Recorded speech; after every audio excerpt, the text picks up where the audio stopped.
اعوذ باللہ السمیع العلیم من الشیطان الرجیم بسم اللہ الرحمن الرحیم الحمد للہ رب العالمین والصلاة والسلام علی اشرف الانبیاء والمرسلین خاتم النبیین وآلہ الطیبین الطاہرین ولعن اللہ علی اعدائہم اجمعین من یوم ظلمہم الی یوم الدین اما بعد فقد قال اللہ سبحانہ وتعالی فی القرآن الحکیم بسم اللہ الرحمن الرحیم شہر رمضان الذی انزل فیہ القرآن ھدی للناس وبینات من الھدی والفرقان۔ السلام علیکم ورحمۃ اللہ وبرکاتہ۔ ناظرین کرام، ایک بار پھر آپ حضرات کی خدمت میں حاضر ہیں تفسیر قرآن کے حوالے سے جو مسلسل ہمارے آپ حضرات سے گفتگو ہے، اس کا یہ تیسرا روز ہے اور مسلسل آپ حضرات کی توجہات اور محبتوں کے شکر گزار ہیں۔ سلسلہ گفتگو ہمارا اس منزل پہ ہے۔ کل آپ حضرات کی خدمت میں عرض کرنے کی کوشش کی گئی تھی کہ قرآن مجید کی جو سب سے پہلی آیت ہے بسم اللہ الرحمن الرحیم، اس کے بارے میں چند معروضات آپ کی خدمت میں پیش کیے گئے۔ ترتیب تلاوت کے لحاظ سے کلام الہی کا جو سب سے پہلا سورہ ہے 114 سورتوں میں، وہ سورہ ہے سورہ مبارکہ الحمد۔ سورہ مبارکہ الحمد یہ مکی سورہ ہے، مکے میں نازل ہوا اور 7 آیات پہ مشتمل یہ سورہ ہے۔ سورہ میں کل 7 آیتیں ہیں اور یہ مکی سورہ ہے۔ متعدد نام سے اس سورہ کو مفسرین نے یاد کیا ہے۔ اس سورہ کو فاتحۃ الکتاب بھی کہا جاتا ہے، ام الکتاب بھی کہا جاتا ہے، اور اس سورہ کو سورہ الحمد بھی، سورہ فاتحہ، سورہ ام الکتاب اور سبع مثانی کے نام سے بھی اسے یاد کیا جاتا ہے اور اس سورہ کو کہا جاتا ہے۔ سورہ مبارکہ الحمد کی کچھ خصوصیات ہے، کچھ امتیازات ہے کہ جو اس سورہ کے علاوہ کلام الہی کے کسی اور سورہ میں نہیں پائی جاتی۔ سب سے پہلی خصوصیت اور سب سے پہلا امتیاز اس سورہ کا یہ ہے کہ یہ سورہ پروردگار عالم نے بندوں کی زبان کے طور پہ اسے نازل کیا ہے۔ اگر میں عام لفظوں میں آپ کو سمجھا سکوں بات تو یہ ہے کہ پروردگار عالم اس سورہ میں اپنے بندوں کو بتا رہا ہے کہ خدا سے گفتگو کیسے کی جاتی ہے، خدا سے مناجات کیسے کی جاتی ہے، یعنی وہ مناجات کا طریقہ، وہ دعا کا طریقہ ہمیں سورہ کے اندر بتا رہا ہے۔ یہ سب سے بڑا امتیاز اور سب سے بڑی خصوصیت ہے، اسلوب بیان، لب و لہجہ ہے سورہ مبارکہ الحمد کا۔ سورہ مبارکہ الحمد جس میں 7 آیتیں ہیں، 7 آیتوں پر مشتمل یہ سورہ ہے، اور میں نے آپ حضرات کی خدمت میں عرض کیا کہ اس کی خصوصیت یہی ہے کہ اس میں یہ بندوں کے بطور زبان کے طور پر اسے نازل کیا گیا ہے اس سورہ کو۔ اور فاتحۃ الکتاب بھی اسے کہا جاتا ہے اور ام الکتاب بھی سورہ کو کہا جاتا ہے۔ یہ بھی کہا گیا ہے کہ پیغمبر اسلام ختم مرتبہ حضرت محمد مصطفیٰ صلی اللہ علیہ وآلہ وسلم پیغمبر اکرم کے لیے یہ سورہ انعام کے طور پر بھی نازل ہوا ہے، ایک اعزازی حیثیت رکھتا ہے پیغمبر اسلام کے لیے۔ خود بڑے مشہور راوی ہیں ہمارے یہاں پر جسے ہم حدیث قصہ کا راوی کہتے ہیں، حضرت جابر ابن عبداللہ انصاری۔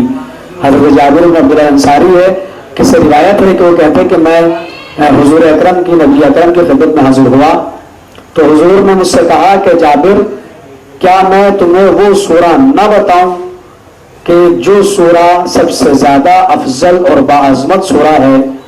تو جابر نے کہا کہ میرے ماں باپ آپ کو فدا ہو جائے، آپ مجھے سورہ کی تعلیم دیں۔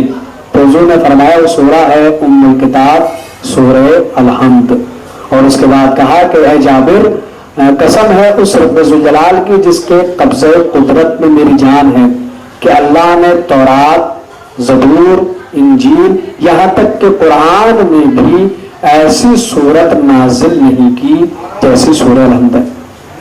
حضور کہہ رہے ہیں جناب جابر سے، اور پھر فرمایا کہ جو سورہ الحمد کی تلاوت کرے گا، سورہ الحمد کی تلاوت کرے گا، سورہ الحمد کو پڑھے گا تو پروردگار عالم اسے 2/3 قرآن کے ختم کرنے کا ثواب عطا کرے۔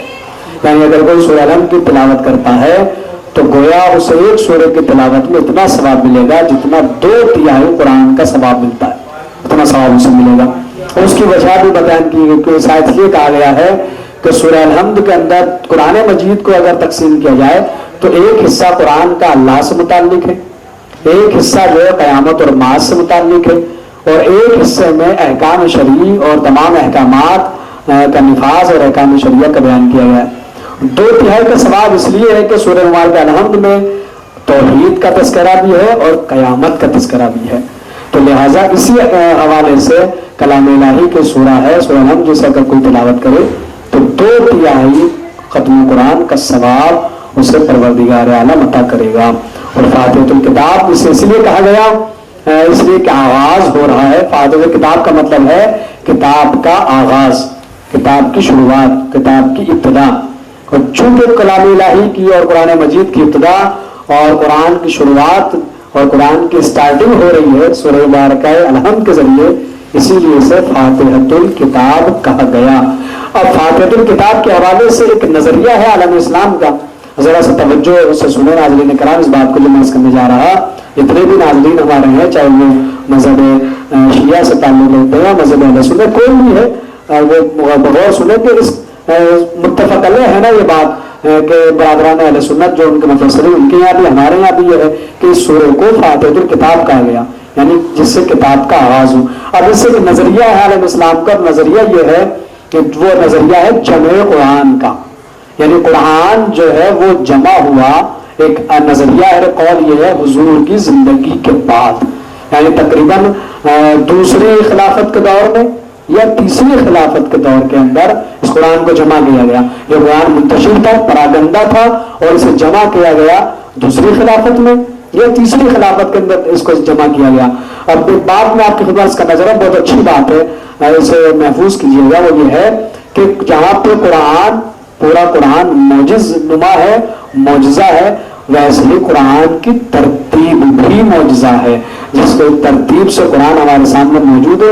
سورہ الحمد، سورہ بقرہ، سورہ آل عمران، سورہ مائدہ، سورہ نساء، اور جتنے بھی سورہ الحمد سے لے کے والناس تک ترتیب ہے قرآن کی، یہ ترتیب بھی ایک معجزہ ہے۔ کیوں؟ اس لیے کہ اگر کوئی قرآن کا حافظ نہ ہو، اگر کسی کو قرآن حفظ نہ ہو، مثال کے طور پر اگر کسی کو سورہ رحمان یاد نہیں ہے، حفظ نہیں ہے، اور ہم کو سورہ رحمان کی آیت پڑھ کے کہیں کہ اس آیت کی ترتیب بتائیے کون سی آیت ہے، تو جسے سورہ رحمان یاد نہیں ہوگا وہ یہ نہیں بتا سکتا کہ سورہ کی کون سی آیت ہے۔ تو لہٰذا جہاں پہ قرآن معجزہ و قرآن کی ترتیب بھی معجزہ ہے، اور قرآن کی ترتیب یہ ہے کہ سب سے پہلا سورہ سورہ الحمد ہے، اس لیے اسے فاتحۃ الکتاب کہا گیا، کتاب کا آغاز، کتاب کا شروعات جسے۔ اب اگر نظریہ ہے تو قرآن جمع کیا گیا حضور کی زندگی کے بعد دوسری خلافت میں، یا مشہور قول کی بناوٹ تیسری خلافت کے اندر قرآن مجید کو جمع کیا گیا، تو ایسا نہیں ہے، بلکہ قرآن مجید خود پیغمبر اکرم کی زندگی ہی میں ایسے ترتیب دے دیا گیا تھا جو ترتیب ہمارے سامنے قرآن مجید کی موجود ہے۔ اور علی بن ابراہیم کی روایت تفسیر نور ثقلین کا اگر میں آپ کا حوالہ دوں، اور اس میں روایت موجود ہے، اور علی بن ابراہیم کی روایت موجود ہے کہ حضور سرور کائنات صلی اللہ علیہ وآلہ وسلم تشریف فرما ہے، اور ایک بار مولا کائنات حضرت علی بن ابی طالب علیہ السلام سے حضور نے کہا کہ اے علی، یہ قرآن کے جو کاغذ کے ٹکڑوں، کاغذ کے پرزوں اور ریشمی ٹکڑوں پہ منتشر ہے اسے جمع کرو۔ تو مولا کائنات اس بزم سے مجلس سے اٹھے اور زرد ٹکڑوں پر علی نے اور قرآن کو جمع کیا اور اس پر مہر ثبت کی۔ اس کا مطلب یہ ہے کہ جو ترتیب ہے جمع قرآن وہ حضور کی زندگی میں ہے۔ اس کے علاوہ اگر برادران اہل سنت کے آنے گیا تو مستدرک کا ہے کہ یزید بن ثابت کی روایت موجود ہے یہی کہ مولا کائنات سے حضور اکرم صلی اللہ علیہ وسلم نے کہا کہ علی یہ قرآن جو پراگندہ ہے جو منتشر سے جمع کرو، تو مولا کائنات نے اس قرآن کو جمع کیا گیا۔ اور مذہب شیعہ خیر البریہ کے بڑے پائیدار عالم، بڑے جلیل القدر عالم ہمارے گزرے سید المرتضیٰ علیہ الرحمہ، ان کا بھی قول یہ ہے کہ حضور کی حیات طیبہ میں ہی یہ قرآن کی ترتیب وہی تھی جو اس وقت ہمارے سامنے قرآن موجود ہے۔ اب اگر یہ کہا جاتا ہے کہ ایک قول یہ کہ یہ صاحب نہیں، حضور کی زندگی میں قرآن پراگندہ تھا، یہ قرآن منتشر تھا، یہ تیسری خلافت کے دور میں جمع ہوا، تو میں یہی کہنا چاہوں گا کہ تیسرے خلافت کے دور کے لیے کہہ کر تیسرے خلافت کو جمع قرآن کا اعزاز دینے کی کوشش کی جا رہی ہے. یعنی کہ اگر عام لفظوں میں کہا جائے تو یہ فضیلت سازی ہے، ایک اعزاز دینے کی کوشش کی جا رہی ہے کہ صاحب دیکھیں قرآن حضور کی زندگی کے اندر جمع نہیں تھا، لہذا تیسری خلافت کے اندر یہ قرآن جمع ہوا. ہاں یہ قطع نظر اس کے کہ یہ جو نظریہ آیا کہ تیسری خلافت میں قرآن جمع ہوا، اس کی وجہ یہی ہے کہ تیسری خلافت میں اعراب گزاری کے بارے میں ملتا ہے کہ چونکہ قرآن اعراب گزاری نہیں تھی تو اعراب گزاری شاید وہ تیسرے خلافت کے دور کے اندر اعراب گزاری کی گئی. تو جب اعراب گزاری مطلب زیر زبر پیش جو قرآن مجید کے جو نہیں ہوا کرتے تھے وہ قرآن کے اوپر لگائے گئے تاکہ قرأت کے اختلاف سے بچا جائے، تاکہ قرأت اس کی جو ہے وہ صحیح ہو سکے قرآن مجید کے. لہٰذا وہ اعراب گزاری وہ تو اس میں کہ وہ جمع ان کی خلافت کے دور کے اندر ہوا.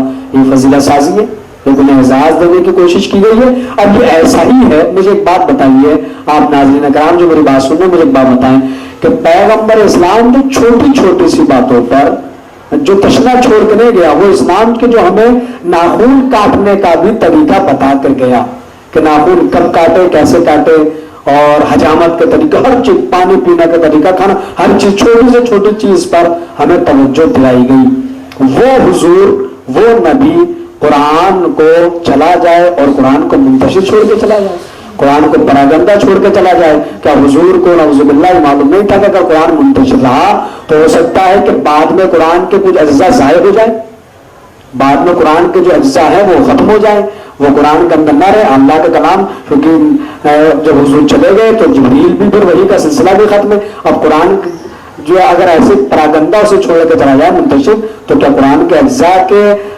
ختم ہونے کے خطرہ نہیں تھا؟ اور اگر کیا حضور کو نعوذ باللہ معلوم نہیں تھا کہ اگر قرآن کو انہوں نے منتشر چھوڑ دیا، اگر قرآن کو یکجا نہیں کیا گیا، اسے جمع نہیں کیا گیا، تو اس کے قرأت کے اندر بڑا اختلاف ہو جائے گا.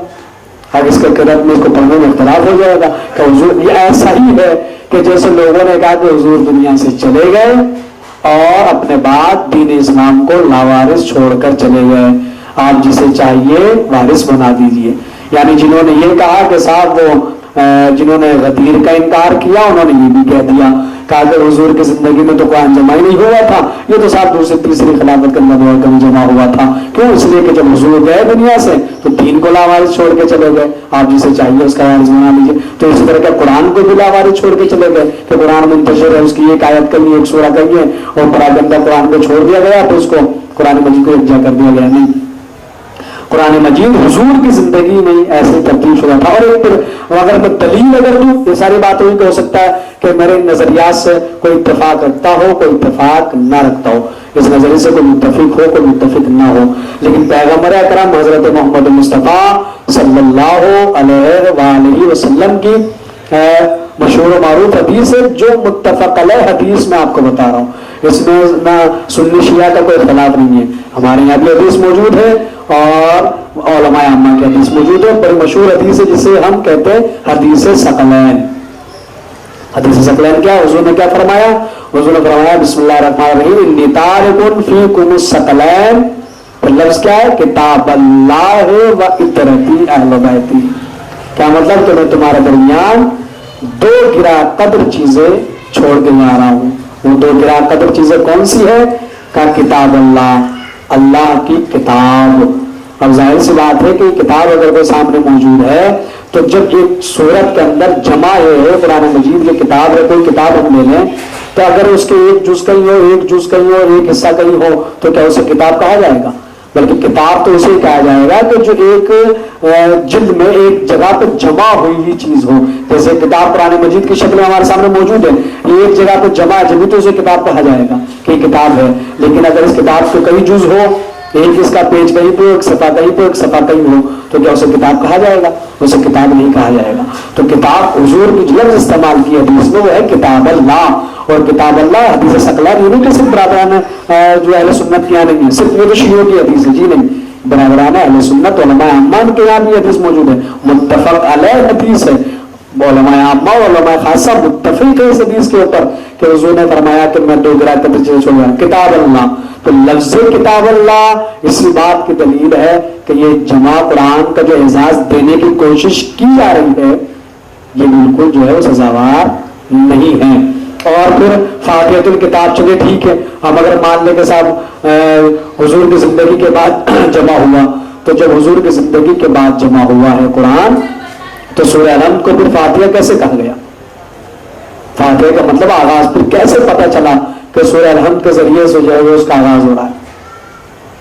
کیسے ترتیب دے دی گئی؟ فاتحۃ الکتاب کا مطلب ہے کتاب کا آغاز، کتاب کا شروعات. سورہ الحمد کا فاتحۃ الکتاب ہونا ہی سب سے بڑی دلیل ہے کہ یہ قرآن حضور کی زندگی نہیں ایسے ہی جمع تھا جیسے اب یہ ہمارے سامنے موجود ہے. اب یہ کہ مولا کائنات ہے ہمارے امام کے پاس کتاب ہے، وہ لے کر آئیں گے. وہ دیکھیں شان نزول کی بات ہے کہ کتاب کا شان نزول، کتاب کے مصادیق، کلام الہی کی آیات کے مصادیق کہ قرآن الہی کی آیت کون سی آیت کا کون مصداق ہے، اس کا شان نزول کیا ہے.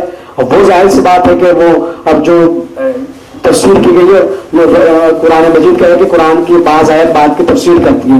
تو آئے میں نے عرض کیا تھا کل آپ کی خدمت میں کہ تفسیر حدیث کے ذریعے سے بھی کی گئی ہے. کسی نے اساس حدیث پر رکھی، کسی نے تاریخ پہ، کسی نے توعی اعتبار سے، ہر اعتبار سے اس کی جو قرآن مجید کی تفسیر کو کیا گیا ہے.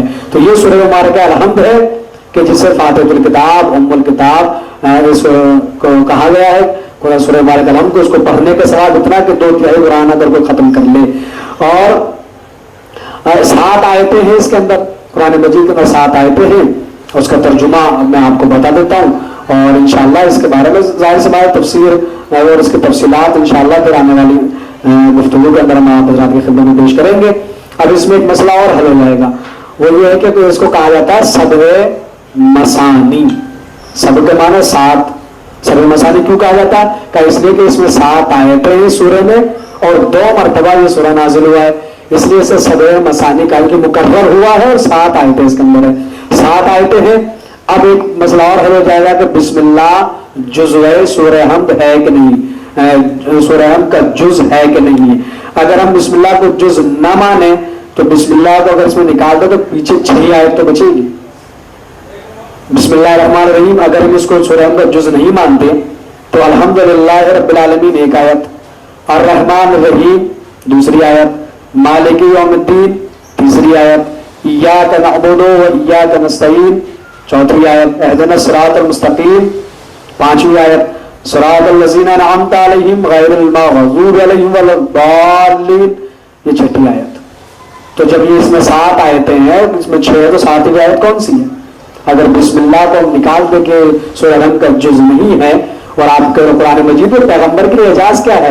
پیغمبر کے لیے اعجاز ہے تو وَلَقَدْ آتَيْنَاكَ سَبْعًا مِنَ الْمَثَانِي وَالْقُرْآنَ الْعَظِيمِ سورہ وار کے حجرات، سورہ وار کا ہجر کی آیت ہے، حجرات کی غالباً آیت ہے کیا کہ ہم نے آپ کو قرآن عظیم اور سبع مثانی، سبع مثانی مطلب وہ 7 آیتیں جو دہرائی گئی ہیں.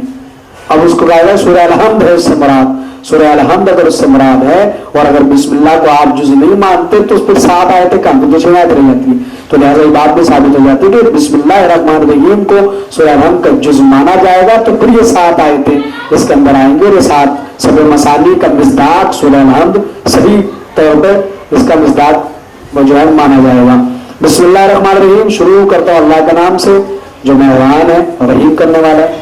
الحمدللہ رب العالمین تمام تر تعریفیں اس اللہ کے لیے ہے جو عالمین کا رب ہے، عالمین کا پروردگار ہے. الرحمن الرحیم مہربان ہے، رحیم ہے. رحمان اور رحیم کے بارے میں کل جب بسم اللہ کا ذکر ہوا تو بتایا جا چکا کہ ایک صفت عام ایک صفت خاص ہے.